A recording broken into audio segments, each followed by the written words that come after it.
Discuss किया जा चुका है। डिबेंचर्स बेसिकली क्या है, एक तरह से पब्लिक से लिया हुआ लोन है। इशू करते जैसे शेयर्स इशू करते हैं वैसे डिबेंचर्स इशू करते हैं, पर दोनों में जो बेसिक डिफरेंस क्या है कि अगर आप शेयर्स में पैसा इन्वेस्ट कर रहे हो तो आप कंपनी के ओनर हो, आपका जो स्टेटस है वो ओनर का है, मालिक का हैसियत है आपकी। पर अगर आप डिबेंचर्स में पैसा लगा रहे हो तो आपका जो स्टेटस है वो आपका मालिक का नहीं है, आपका स्टेटस एक क्रेडिटर का है, आपका स्टेटस एक लेंडर का है स्टेटस, यानी कि उधार देने वाले का जो है स्टेटस होता है वो होगा आपका स्टेटस। कंपनी जब जो डिबेंचर होल्डर से जो पैसा लेती है वो एक तरह का लोन है, तो इसके लिए कभी कभी डिबेंचर के लिए लोन वर्ड भी यूज करते हैं यूरोपियन कंट्रीज में, तो वो वहां पे लोन ही वो टर्म लिख देते हैं वहां पर। तो अब यहां पर क्या है कि जो लोन है उसके बदले में ब्याज मिलेगी, और अगर आपने कैपिटल दिया है तो बदले में आपको प्रॉफिट्स मिलेंगे। तो शेयर होल्डर्स और डिबेंचर होल्डर्स में जो बड़ा डिफरेंस है वो ये है कि सबसे पहले शेयर होल्डर्स जो हैं वो ओनर हैं और उनको प्रॉफिट में हिस्सा मिलता है। जो प्रॉफिट में हिस्सा मिलता है, जो उनका कंसिडरेशन रहता है, उसको हम डिविडेंड कहते हैं। पर डिबेंचर्स के केस में क्या है कि आपका जो स्टेटस है, डिबेंचर होल्डर का जो स्टेटस है वो एक लेंडर का है, एक लोन देने वाले का स्टेटस है, वो एक क्रेडिटर की हैसियत रखता है, और बदले में उसको क्या होता है, जो मिलता है वो ब्याज मिलती है। तो डिबेंचर होल्डर्स को ब्याज मिलती है और जो शेयर होल्डर्स होते हैं उनको प्रॉफिट्स मिलते हैं।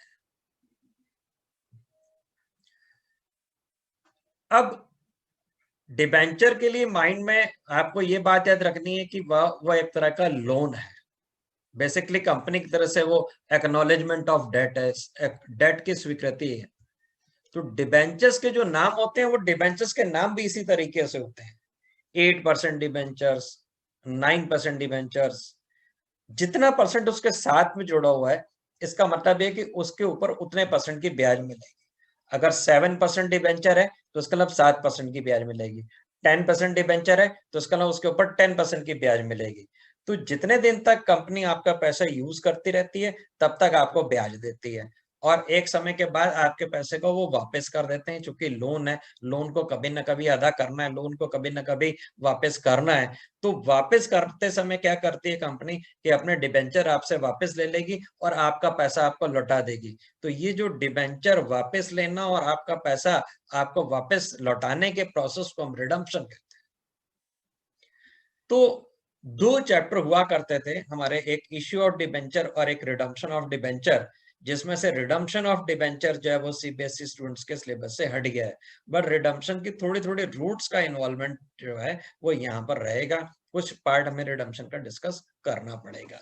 रिडम्पशन जो चैप्टर है वो चैप्टर जो है वो यहाँ से हट चुका है। तो अब देखिए क्या होता है कि डिबेंचर इशू करने के लिए दो तरीके हैं, जैसे पहले होते थे वैसे ही दो तरीके अभी भी हैं। पहले भी हम क्या करते थे, शेयर्स के केस में एक साथ एक बार में एक इकट्ठे पैसा ले लेते थे, एक मुश्त रकम ले लेते थे, 100 का डिबेंचर है 100 एक साथ ले लिया, या इंस्टॉलमेंट में ले सकते थे। दूसरा ऑप्शन है कि 20 ले लिया, फिर 25 ले लिया, फिर 10 ले लिया, पार्ट्स में ले लेते थे। तो दो वे हैं, एक इंस्टॉलमेंट पे इश्यू कर सकते हैं और एक हम लमसम। तो लमसम वाले क्वेश्चन जो करने के हैं वो शेयर्स वाले जैसे थे, सेम डिट्टो वैसे ही करना है। वहां पे जो एंट्री का चेंज हुआ है वो सिर्फ इतना से चेंज होता है कि यहाँ पर आप जो वर्ड है वो शेयर की जगह पर वर्ड यूज करेंगे डिबेंचर। पहली एंट्री शेयर्स के केस में होती थी आपकी bank account debit to share application, यहां पर एंट्री होती है bank account debit to debenture application. हमने शेयर वर्ड जो है वो हटा दिया, शेयर की जगह पर डिबेंचर वर्ड यूज करना है जब हम इंस्टॉलमेंट्स में पेमेंट ले रहे हैं। अगली एंट्री होती थी आपकी वहां पर share application account debit to share capital, यहां पर शेयर वर्ड हट जाएगा, तो एंट्री हमारी क्या हो जाएगी, second entry debenture application account debit to debenture capital, नहीं वर्ड यूज करना है, बस ये ध्यान रखना है। हालांकि कहीं कहीं पे यूज किया जाता है, पर आपको डिबेंचर कैपिटल नहीं लिखना, ठीक है। तो थर्ड एंट्री जैसे होती थी, सेम वैसे ही थर्ड एंट्री केवल शेयर के स्थान पर आपने लिख देना है डिबेंचर वर्ड। वहां पर एंट्री क्या होती थी आपकी, share allotment account debit to share capital, तो यहाँ पर एंट्री हो जाएगी debenture allotment account debit to debenture, capital word नहीं लिखना है। तो कुल मिला के सारी जर्नल एंट्रीज वैसी हैं, सिर्फ चेंज क्या हो जाएगा, आपको यहाँ पर शेयर्स की जगह पर डिबेंचर वर्ड यूज करना है, और दूसरा क्या है कि कैपिटल वर्ड कहीं पे भी यूज नहीं करना है। तो इस तरह के क्वेश्चन शुरू की बुक की शुरुआत में एक दो क्वेश्चन दिए हुए हैं, और जब वो application allotment first call instalment में पेमेंट लेनी होगी तो वो क्वेश्चन जो देंगे आपको शेयर्स का देंगे, डिबेंचर्स का नहीं। अगर आ जाता है तो उसमें कोई नई चीज नहीं है। तो यहाँ पर अब हम क्या करेंगे, जो दूसरा वाला पार्ट है उसको हम डिस्कस करते हैं। जो लमसम वाला है उसमें काफी सारे चेंजेस होते हैं, उसके इन्वॉल्वमेंट को हम समझते हैं।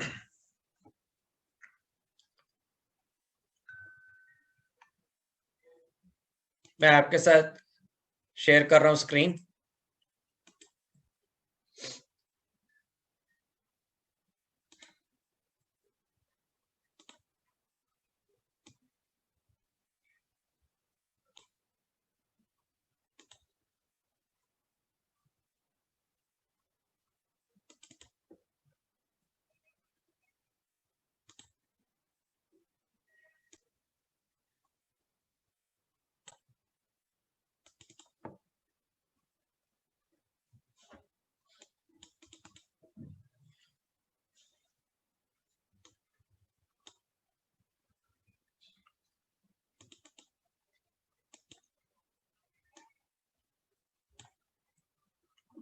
आगे सब शुरू करने से पहले थोड़े से हम फीचर्स समझ लेते हैं इनके। कैपिटल से बिजनेस चलता है। कैपिटल दो तरह से आता है, एक ओनर से आता है, एक आउटसाइडर से आता है।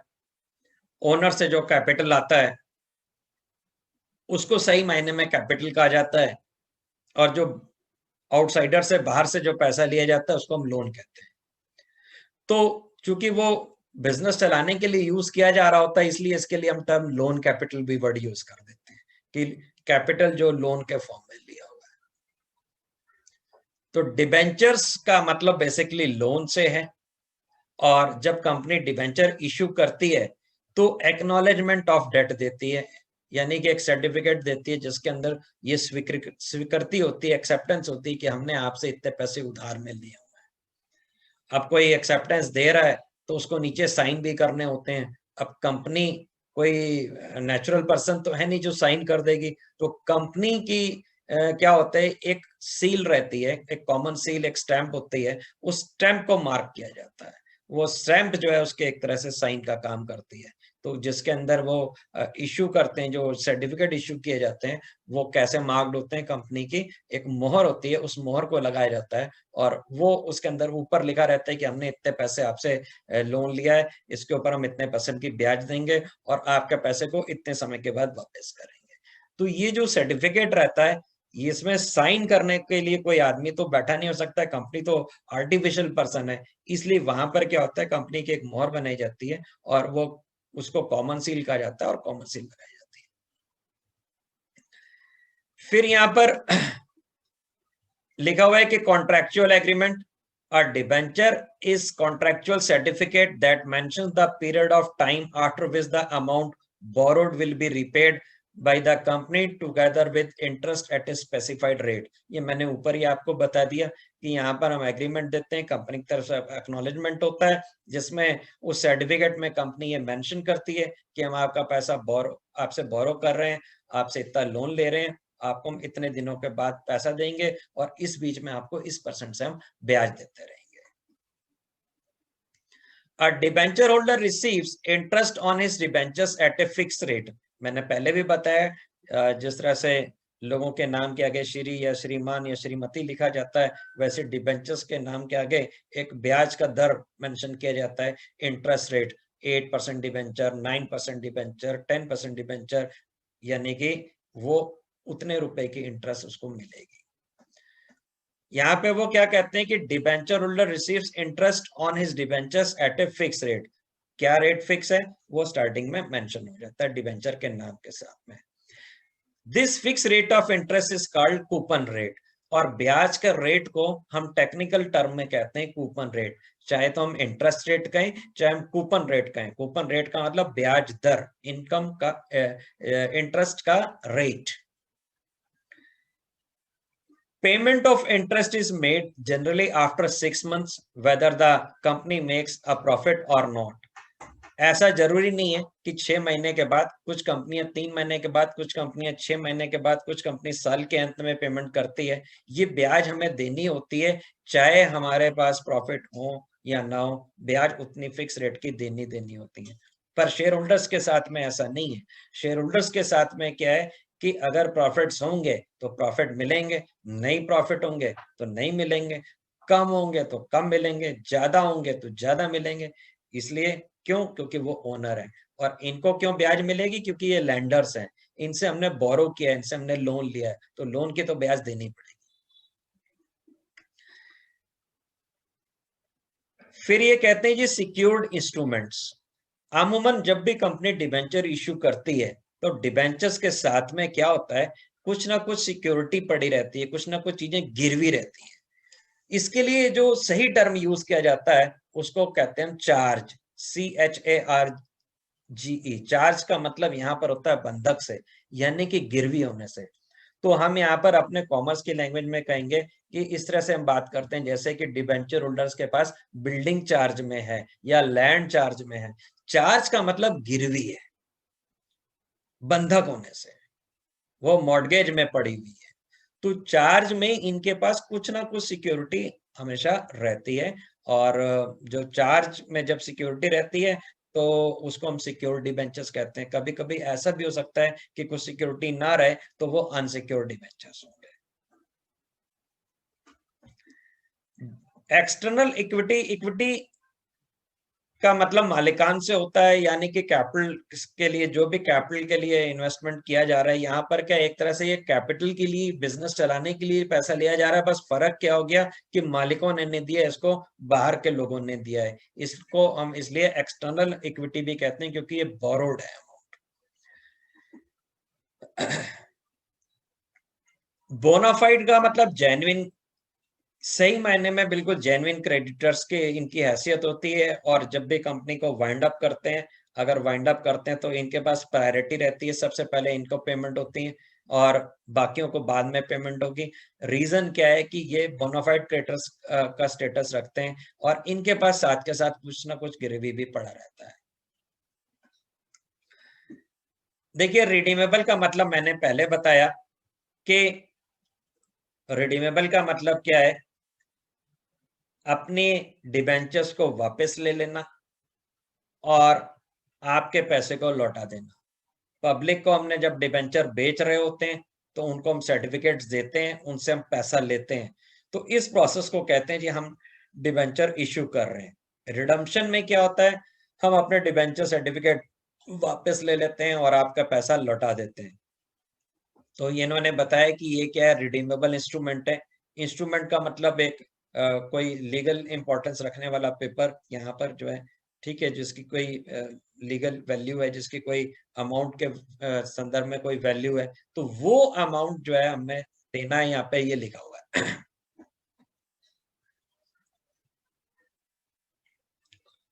Can be brought back. Company इसमें, अब तो हमारे यहाँ से ऑप्शन हट गया। कंपनी का एक वे भी होता था कि कंपनी कभी भी उसमें एक टाइम के बाद अपने डिबेंचर्स को वापस खरीद सकती है। शेयर्स के केस में ऐसा पॉसिबल नहीं है। शेयर्स के केस में स्पेशल एक एक्सेप्शन केस ही होता है जिसको बाई बैक ऑफ शेयर कहते हैं, जिसकी नॉर्मली परमिशन नहीं होती। वो स्पेशल सर्कमस्टांसेस में सेंट्रल गवर्नमेंट के साथ परमिशन लेने के बाद तब हम मैक्सिमम 25% तक शेयर्स को हम वापस ले सकते हैं। शेयर्स को वापस लेने के लिए हमारे पास क्या है, जनरल वे में जो है अलाउ नहीं होते हम समझिए। जबकि डिबेंचर्स जब एक टाइम निकल जाने के बाद जो भी हमने उनके साथ एग्रीमेंट किया है उसके बाद कभी भी हम सारे भी डिबेंचर्स को कैंसिल कर सकते हैं, उनका पैसा लौटा सकते हैं, उसको खरीद सकते हैं अपने पास वापस। अगर हम डिबेंचर्स को वापस खरीद रहे हैं तो हम अपना कर्ज खत्म कर रहे हैं। पर अगर हम शेयर्स को वापस खरीद रहे हैं तो हम अपने शेयर होल्डर्स को खत्म कर रहे हैं, यानी कि ओनर्स को खत्म कर रहे हैं, तो जिसके लिए कानून इजाजत नहीं देता। वो केवल एक स्पेशल केस में ही बाई बैक ऑफ शेयर बोलते हैं, और वो भी मैक्सिमम 25% तक कंपनी जो है बाई बैक कर सकती है, वो भी स्पेशल सर्कमस्टेंसेस में। आइए अब हम चलते हैं, कुछ इसमें डिस्कशन करते हैं न्यूमेरिकल पॉइंट ऑफ व्यू से।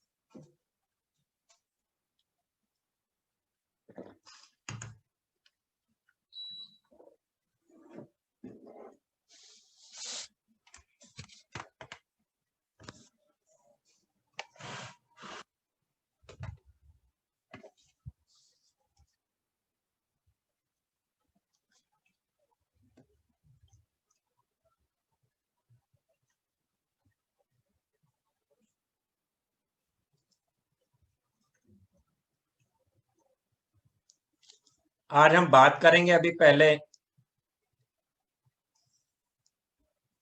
लमसम मेथड की, और मुझे नहीं लगता कि इंस्टॉलमेंट वाले मेथड की मुझे एंट्रीज आपसे डिस्कस करनी चाहिए। सिर्फ शेयर्स की जगह पर आप डिबेंचर वर्ड यूज कर दें। आप स्टार्टिंग में इलस्ट्रेशन देखेंगे, आपको देखते ही समझ में आ जाएगा। अगर आप करेंगे तो it will simply a wastage of time. फिर भी आप बोलेंगे तो मैं आपको क्वेश्चन करा दूंगा। सिर्फ वर्ड इतना सा चेंज करना है, वहां पे शेयर्स के स्थान पे डिबेंचर लिखना है, दैट्स इट। और कैपिटल नहीं यूज करना है, क्वेश्चन वैसे ही होना है। लमसम के केस में कुछ चीजें हमें समझनी है, वो हम बात करते हैं। लमसम का मतलब होता है एक साथ, एक मुश्त, एक बार में। यहां पर क्या है कि हम इंस्टॉलमेंट्स में पेमेंट नहीं ले रहे हैं। 100 का डिबेंचर है, 100 इकट्ठे पूरे ले रहे हैं। दूसरा मेथड क्या है, application allotment, first call second call, ऐसे करके हम कॉल्स में पैसा ले रहे हैं। वो आपको खुद कर लेना है, बिल्कुल सिंपल था। देखिए, जब हम डिबेंचर्स इश्यू करते हैं तो यहां पर इश्यू करते समय हमारे पास 3 ऑप्शन अवेलेबल है। हम इसको पार पे भी बेच सकते हैं,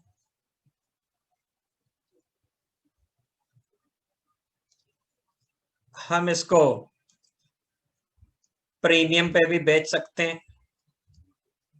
और आपको ध्यान देने की बात क्या है कि आप जब शेयर्स इश्यू करते थे तो वो पार और प्रीमियम पे केवल 2 ही तरह से इश्यू कर सकते थे। हम यहां पर तीसरा ऑप्शन भी यूज कर सकते हैं, हम डिस्काउंट पे भी डिबेंचर्स को बेच सकते हैं। तीनों तरीके से हम बेच सकते हैं।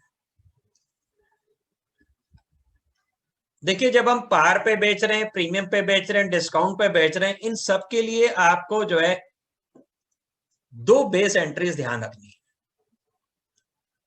लमसम के केस में। और उसी एंट्री के अंदर बहुत सारे मॉडिफिकेशंस होंगे, जो आपको अभी बताई जा रही चीज हो सकता है ये पता हो, पर इसके साथ कुछ चीजें और भी ऐड ऑन होंगी। जब हम बेस एंट्री की बात करें तो हमारी बेस एंट्री है bank account debit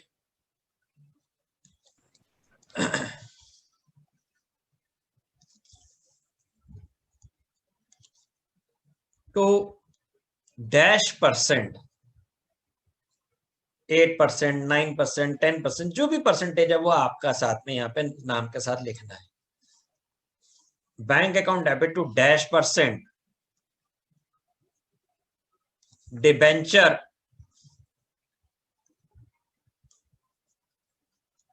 application and allotment एक साथ लिखना होगा जब एक बार में पैसा ले रहे हैं।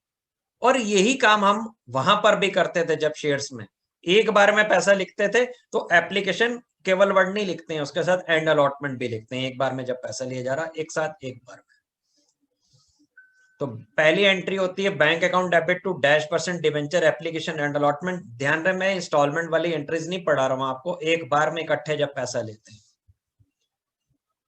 दूसरी जो एंट्री है हमारी वो है -% debenture application and allotment account debit to -% debentures account.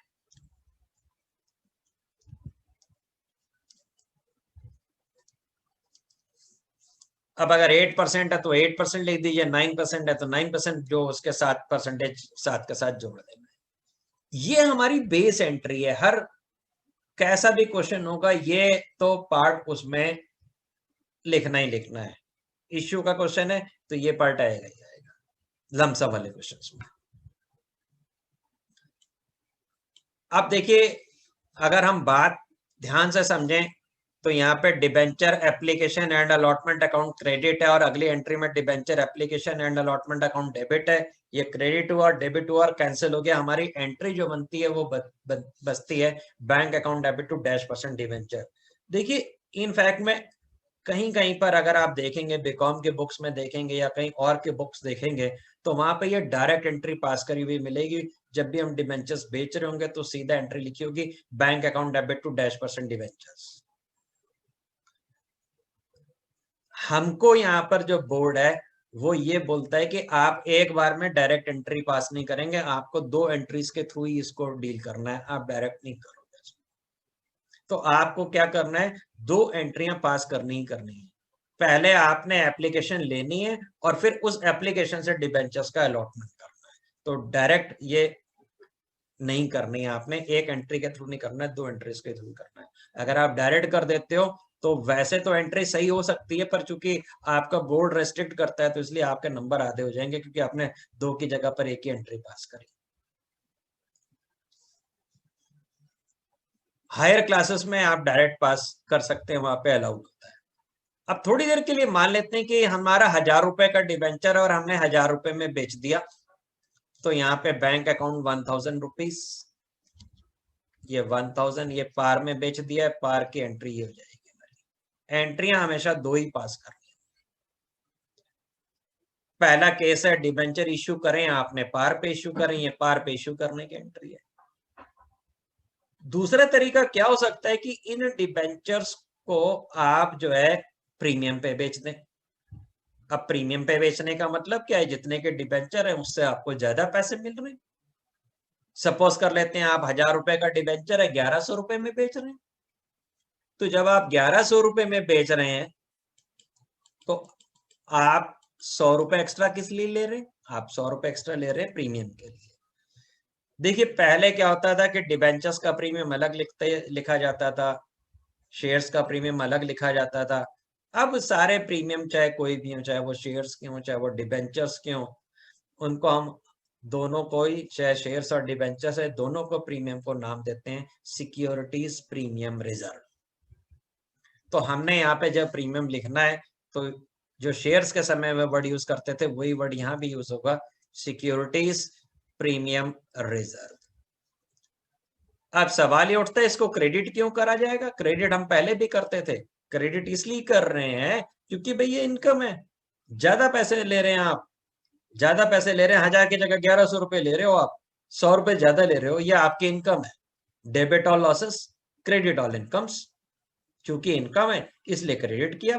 Incomes के लिए रूल तो यही है ना, क्रेडिट में इनकम्स होती हैं और एक्सपेंसेस होंगे, लॉसेस होंगे तो डेबिट लिखे जाएंगे। ये तो हमने 11th क्लास में स्टार्टिंग में पढ़ा हुआ है। तो एक और छोटी सी बात है, कोई ऐसे जरूरी नहीं है, फिर भी बेटर रहेगा अगर आप ध्यान दें तो ये थोड़ा सा इजी होगा। जब भी क्वेश्चन आप करें तो हमेशा एक नियम बना लें, पहला फिगर जो अमाउंट का होगा वो डिबेंचर्स का लिखने के अंदर डालें। हमने यहाँ पे डिबेंचर्स का अमाउंट लिख दिया जी 1000 रुपीज। इसके ऊपर हम प्रीमियम ले रहे हैं 100 रुपए। वो परसेंटेज में होगा तो कैलकुलेट करने में इजी होगा। 5% है तो उसका 5% निकाल लिया, 8% है 8% निकाल लिया। अभी हम ऐसी प्रॉब्लम्स करेंगे तो हमारे पास क्या हुआ, 1000 रुपए डिबेंचर के आएंगे और 100 रुपए किसके आएंगे, प्रीमियम के आएंगे। तो टोटल अमाउंट कितना आएगा हमारे पास, 1100 रुपीज। और यही अमाउंट ऊपर लिख दें 1100। इससे आपके गलती होने के चांसेस कम होंगे अगर आप नीचे से स्टार्ट करते हुए ऊपर चले।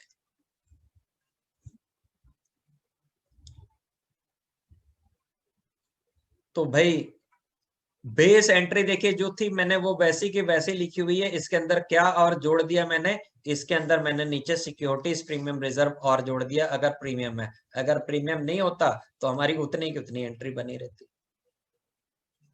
अब हम इसी क्वेश्चन में देखते हैं कि अगर मान लेते हैं ये 1000 रुपए का डिबेंचर है और वो कहते हैं जी 950 में हम बेच रहे हैं, तो सबसे पहले क्या करना है, हमने बेस एंट्री देखनी है। ये मैं आ गया आपके पास बेस एंट्री पे, ये बेस एंट्री आ गई।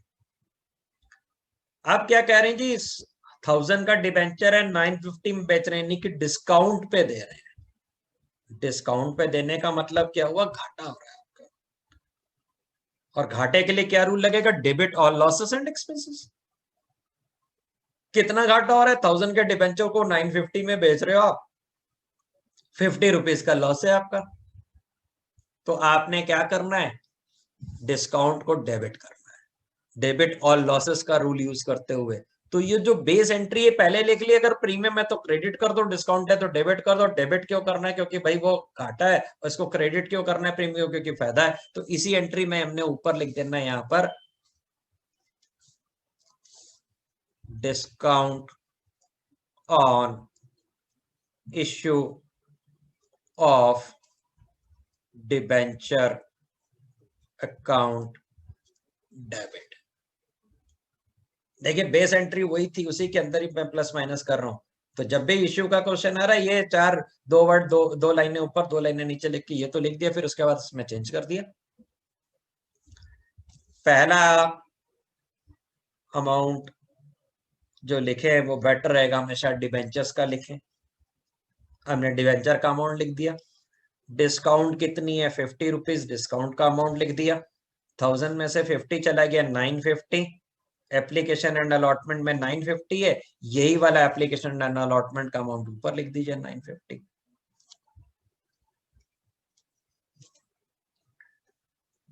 तो आपने बेसिक एंट्री समझ ली, पार की, प्रीमियम की, डिस्काउंट की, लमसम मेथड से।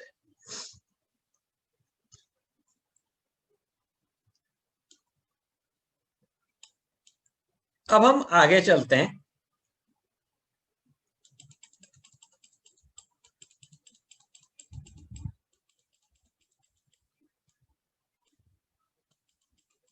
और छोटा सा टॉपिक चेंज कर रहे हैं। देखिए डिबेंचर लोन है, इसका पैसा आपने वापस करना ही है।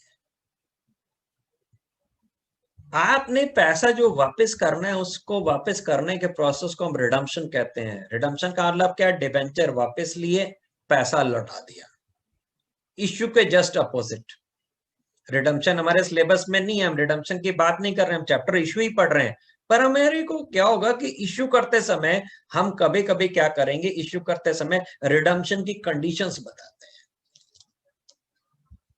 मैंने अभी पढ़ के भी बताया आपको, वहां पर एक सेंटेंस भी पढ़ा था, वहां पर लिखा भी हुआ था कि हम लोग मेंशन करते हैं सर्टिफिकेट के अंदर कि हम आपका पैसा कब लौटाएंगे, कितनी ब्याज देंगे। तो हम वहां पर मेंशन करते हैं कि हम आपका पैसा कब रिडीम करेंगे, कब ये डिबेंचर्स को रिडीम करने वाले हैं। अब रिडीम करते समय फिर तीन बातें लागू हो सकती है। हमने यहां पर क्या किया है, एग्जाम्पल ले रहे हैं, इसी में कंटिन्यू कर रहे हैं जो यहां लिखा हुआ है। 1000 रुपीज का डिवेंचर है, 1000 में ही बेच दिया, तो हम कहते हैं जी पार पे बेचा।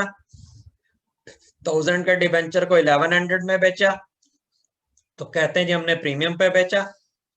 1000 के डिवेंचर को 950 में बेचा, तो कहते हैं जी डिस्काउंट पे बेचा। और इसके बाद हम ना यहाँ पर आगे बताते हैं इसमें कि हम रिडम्पशन करेंगे। आगे रिडम्पशन की बात करते हैं। इसमें भी हम रिडम्पशन की बात करते हैं, यानी कि पैसे लौटाने की बात, और यहाँ पे भी रिडम्पशन पे वापस करने की बात होती है।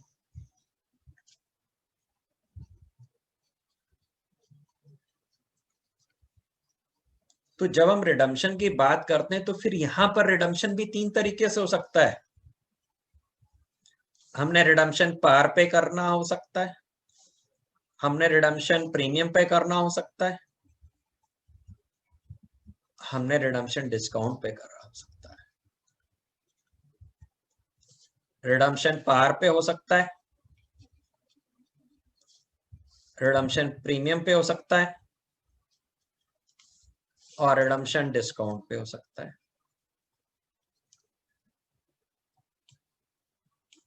इस वाले केस में भी रिडम्पशन पार पे हो सकता है, प्रीमियम पे हो सकता है, या डिस्काउंट पे हो सकता है। अब एग्जाम्पल और ले लेते हैं हम।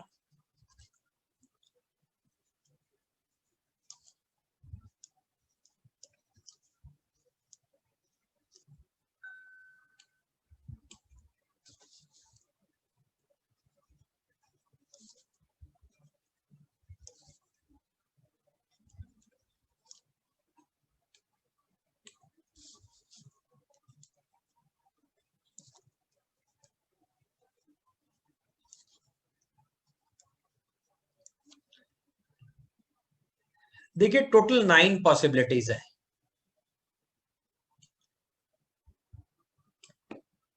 हम ये बोले 1000 रुपए का डिवेंचर है, 1000 रुपए में आज बेचेंगे, पार पे बेचेंगे, और रिडम्पशन करेंगे पार पे, 1000 रुपए ही लौटाएंगे।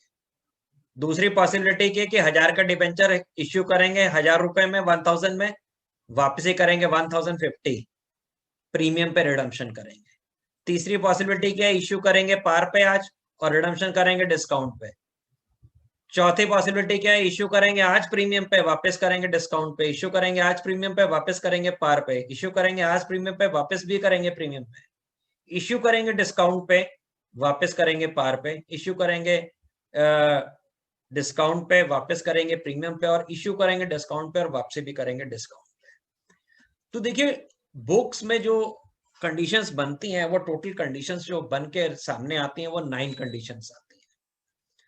हम इश्यू करते समय ये बात क्लियर करते हैं कि हम आपके पैसे को लौटाएंगे कैसे, हम आपके पैसे को वापस करेंगे। तो हर केस में 3 बातें हो सकती हैं कि हम पार पे वापस करेंगे जी, हम आपका पैसा प्रीमियम पे वापस करेंगे, या डिस्काउंट पे। अब जो डिस्काउंट वाला केस है वो रियल लाइफ में बेसिकली एग्जिस्ट नहीं करता। क्यों नहीं एग्जिस्ट करता? मैं किसी को ये बोलूं कि आपसे 1 लाख रुपए का डिवेंचर मैं अभी आपको दूंगा और आपके पैसे को 10 साल बाद वापस करूंगा, और आपको जो है वापसी करते समय 1 लाख की जगह 90,000 रुपए लौटाऊंगा।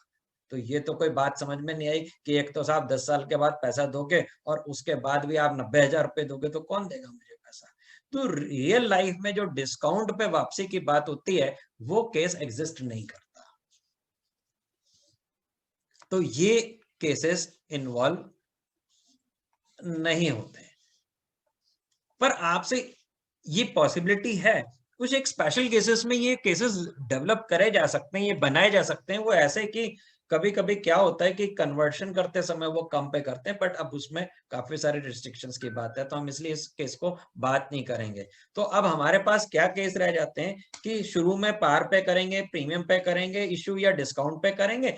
वापसी के समय दो ही बातें हैं, या तो वापसी करेंगे पार पे या वापसी करेंगे हम प्रीमियम।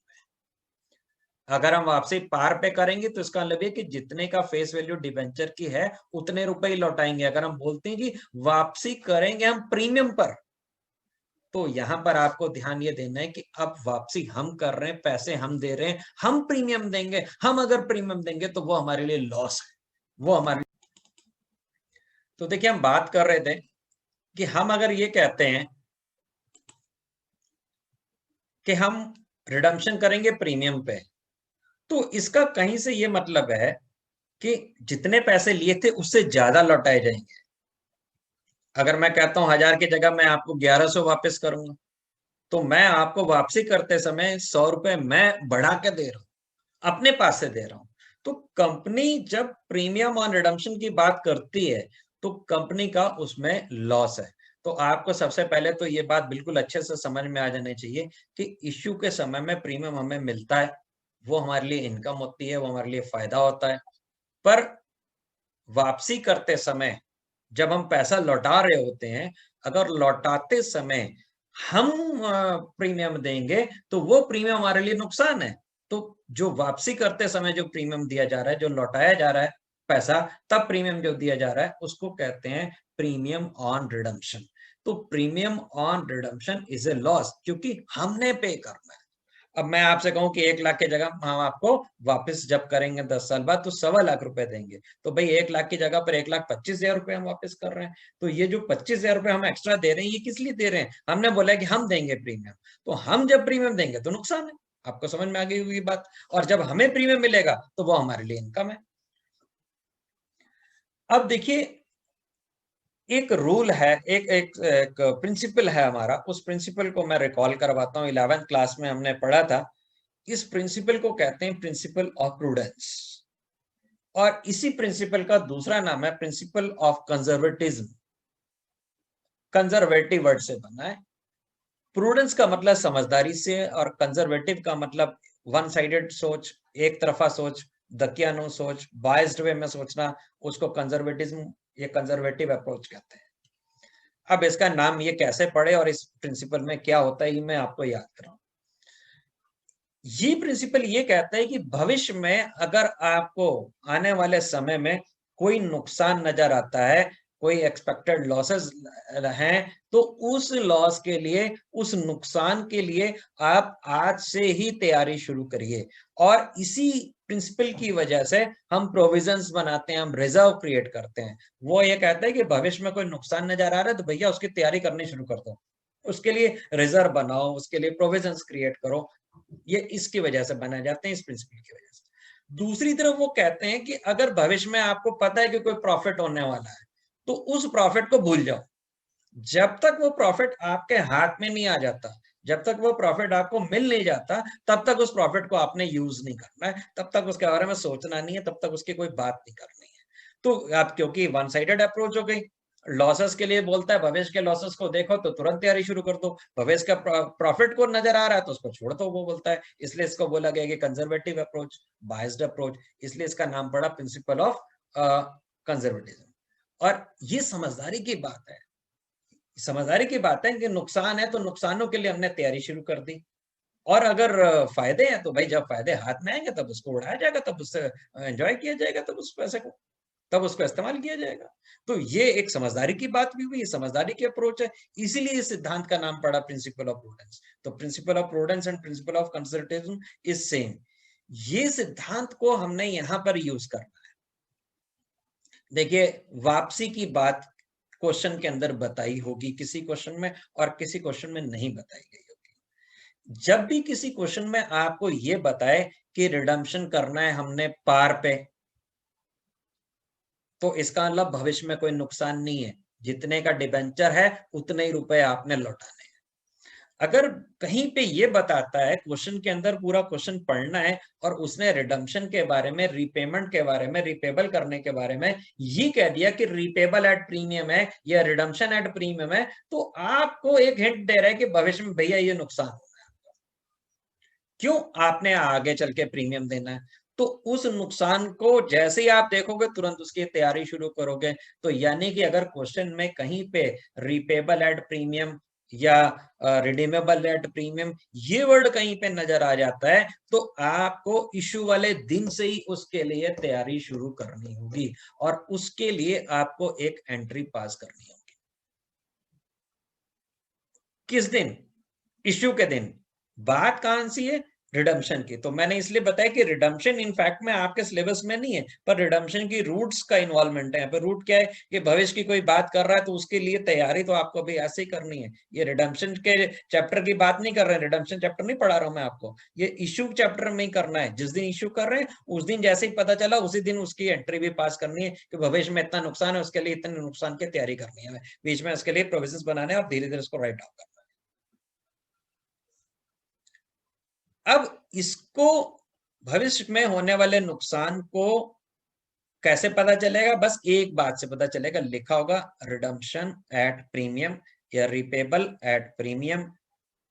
वर्ड याद ये समझ में आ जाता है कि भविष्य में प्रीमियम देना है और हमने देना है नुकसान। नुकसान के लिए क्या एंट्री होगी, वो एंट्री मैं अब आपके साथ स्क्रीन पे शेयर कर रहा हूं।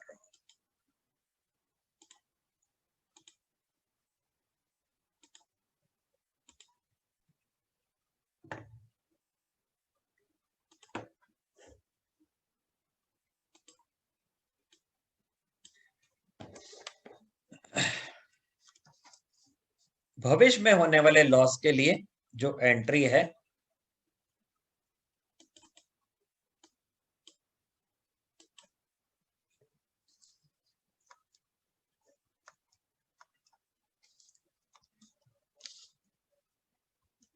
Loss on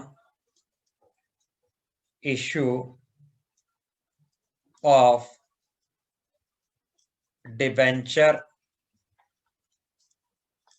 account debit to premium on redemption of debenture.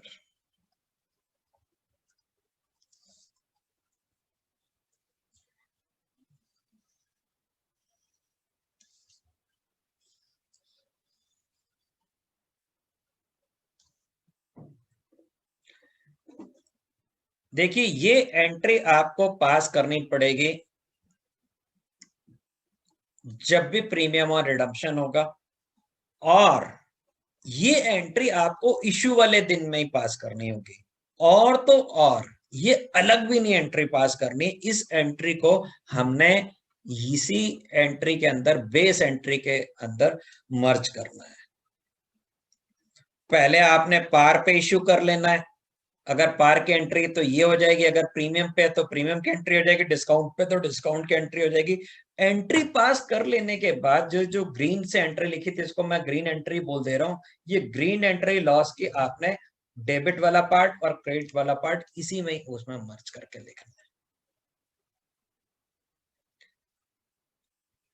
Example लेते हैं तो बात बेहतर तरीके से समझ में आएगी।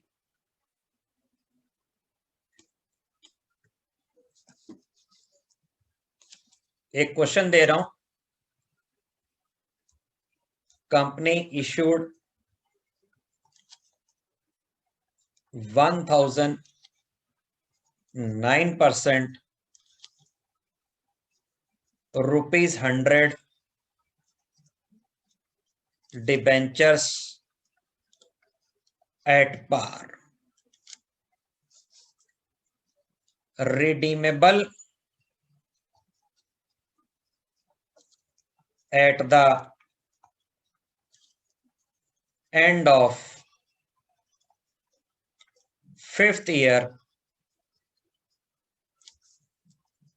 at 10% premium. देखिए यहां से जो पार्ट लिखा हुआ है क्वेश्चन के अंदर, ये इंफॉर्मेशन से ये पता चल रहा है कि 5 साल बाद हमने डिबेंचर्स का पैसा वापस करना है और उस समय हमने इनका प्रीमियम देना है, वापस करते समय प्रीमियम देना है। क्वेश्चन पूरा देखेंगे और भविष्य में कहीं पे ये नजर आ रहा है कि प्रीमियम देना है, तो यानी कि भविष्य में एक नुकसान है और उस नुकसान के लिए आज ही एंट्री पास होगी। और वो एंट्री कौन सी होगी? जो ग्रीन इंक से लिखी थी, ग्रीन एंट्री। तो पहले तो हम ये वाले पार्ट को भूल जाएं, इससे कोई मतलब नहीं है। अब पहले देखते हैं कंपनी क्या कर रही है, इश्यू कर रही है डिबेंचर। डिबेंचर का नाम है 9% डिबेंचर। एक डिबेंचर 100 रुपए का है और कंपनी पार पे डिबेंचर बेच रही है। तो कंपनी अगर पार पे डिबेंचर बेच रही है तो कंपनी की पहले बेस एंट्री में लिख लूं, बैंक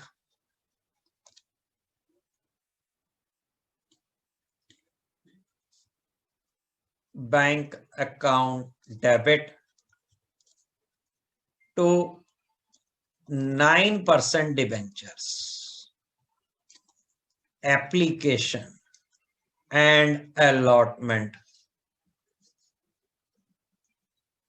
फिर 9% debenture application and allotment account debit to 9% debenture account.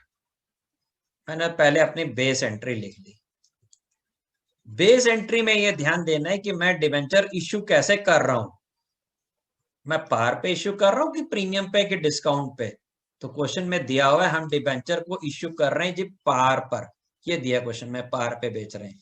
कितने बेच रहे हैं? 1000। और एक कितने का है? 100 रुपीज का। तो 1000 इंटू 100, 1000 इंटू 100 यानी कि पहला अमाउंट में लिखूंगा डिबेंचर्स का 1 लाख। यही अमाउंट यहां आ गया 1 लाख।